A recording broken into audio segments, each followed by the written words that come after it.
నెల్లూరు నగరంలోని deputy mayor Khaleel అహ్మద్కు Nellore నియోజకవర్గ ఇన్ఛార్జిగా నియమించిన శుభతరుణంలో బాణాసంచ కాల్చి వేడుకలను ఈరోజు సాయంత్రం వీఆర్సీ సెంటర్, గాంధీ బొమ్మ ప్రాంతాలలో వైసీపీ నాయకులు, స్థానిక కార్పొరేటర్లు, కార్యకర్తలు తదితరులు పాల్గొని సంబరాలను చేసుకున్నారు.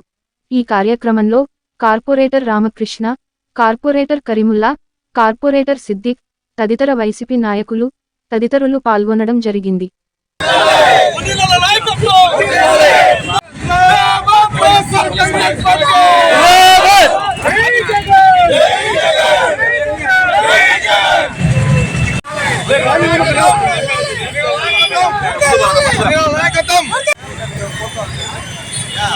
మీకు గాని ఈ వీడియో నచ్చితే లైక్ చేయండి, షేర్ చేయండి, సబ్స్క్రైబ్ చేయండి.